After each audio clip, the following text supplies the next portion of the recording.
This is what my room looks like now. It's not bad, but it's plain, it's boring, doesn't have a lot of personality, and it's not cozy. I've always wanted my room to look something like this, or something like this, but I never really put the time, energy, and resources aside to actually make my space how I always wanted it. I mean, it's not easy to just get rid of everything and completely redo a room from the ground up, but that's what we're doing. There's only one problem. My interior design skills are, well, not great. So my original plan was to find an interior designer on Fiverr and then have them design the room for me.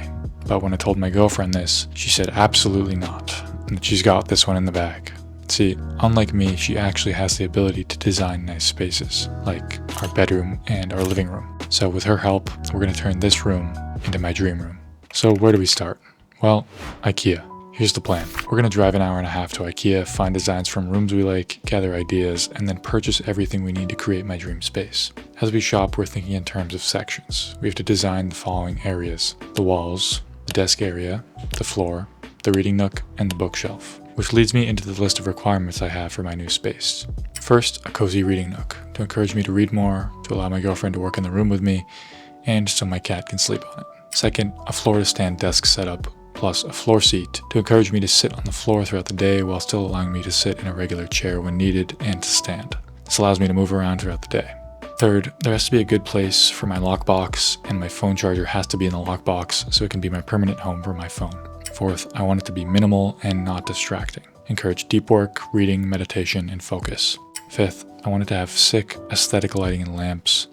And lastly, I want to keep my current art. Here's the thing about my new space. Not only do I want one that looks nice, I want one that encourages me to do more of the things I want to do, like reading and floor sitting and meditating and journaling. So, is all this possible? Well, I guess we're going to find out. Please enjoy a quick IKEA shopping compilation.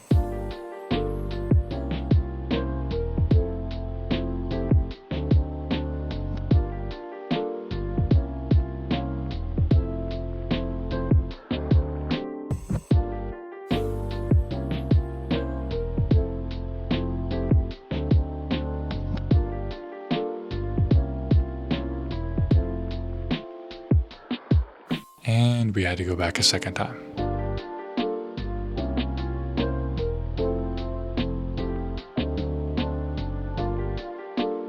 Now that we bought everything we need, it was time to open it up and build it. First, let's talk about what actually makes a space feel cozy and what makes a space aesthetic. Well, for coziness, layered lighting that creates warmth and depth. Not just one overhead light, but multiple sources at different levels. Hence, the lamps. In terms of textiles, you want textures you want to touch. Soft pillows, cozy blankets, and comfortable seating. When it comes to making a room aesthetic, you want to make intentional empty space. Not everything needs to be filled, and negative space lets your eyes rest in the room. And lastly, you want to add personal elements that tell your story. Art that matters to you, books you actually want to read, things that spark joy when you see them. Okay, while I build, let's talk about environment. Your environment is one of the most powerful tools you have. If you can change your environment, you can change the type of person that you become. A clean, minimal environment leads to a clean, minimal person. A messy, cluttered environment leads to a messy, cluttered person. That is part of why my space is so important to me. It is helping to shape what I do and in turn who I become. Let's use a bedroom as an example. In environment 1, you have a bed, a TV, a couch, and an Xbox. In environment 2, you have your bed, a reading nook with a nice lamp, and a stack of books. Let's say you get home from a long day of work or studying and all you want to do is sit down and relax. In environment 1, you sit on the couch, turn on the TV and Xbox, and play video games for 4 hours, and then wonder where all your time went. In environment 2, you make yourself a mug of tea, sit down in the reading nook, and read your favorite fiction author for an hour. Then you get up, make yourself a nice dinner, and spend some time with your roommates. Same situation, 2 different environments, which leads to different habits, and in turn, the person you become. Using that same example, let's say you're just sitting there in your room bored. In environment 1, it's easy to just walk over to the couch and play Xbox. In environment 2, it's easy to just walk over to that reading nook and open a book. So when people talk about discipline, they always talk about forcing yourself to do things you don't want to do, or willing yourself not to do the things you don't want to spend your time on, like willing yourself not to scroll or not to play video games. Like if you wanted to stop playing Xbox, if you live in environment 1, that's pretty much impossible. But if you change your environment, your habits follow. And guess what? You are your habits. Who you are is shaped by what you do. You become someone that reads instead of someone who plays Xbox. An environment is forced discipline. How are you supposed to play Xbox when you don't have one? How are you supposed to scroll when you don't have social media? That is why I want to design my environment to be in the same vein as environment 2. By default, I am someone who has no discipline. I crave dopamine and my brain will do whatever it can to get a quick hit of it. When it's easy to watch TV, I do.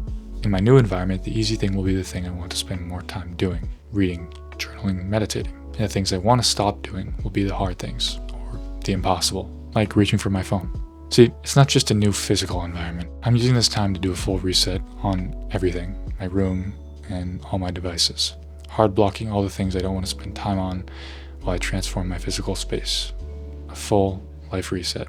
No more scrolling, no more distraction, just focus. So, as I mentioned, here's the type of person I want to become. Someone who reads more, meditates more, journals more, does deep focused work, and spends less time on their phone. And the system I'm designing in this room is the one that'll get me there. Why? Well, because it's environment 1. I don't leave my brain with a choice. I can either sit there and do nothing, or I can sit there and read, or sit there and journal. There's no easy dopamine to reach for.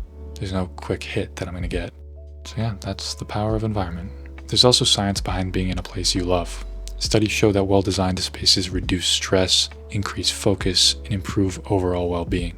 When you're in an environment that reflects your values and supports your goals, you're more likely to follow through on them. Being in a space you love just feels great.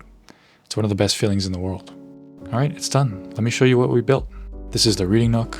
There's warm lighting, comfortable seating, and right next to a stack of books. The cat definitely approves. Here's the floor to stand desk. I can sit on the floor, sit in a regular chair, or stand throughout the day. I'll be encouraged to move more and have better posture. Here's the phone lockbox with the charger inside sitting at the bottom of this bookshelf. My phone now has a permanent home when I'm trying to focus. Here's the lighting. Multiple sources at different levels. This is what completely changes how the space feels. Warm, cozy, inviting. And the art. Personal touches that make this space mine. Everything is minimal, clean, not distracting. This place is designed for focus and relaxation. This is where we started, and this is where we are now.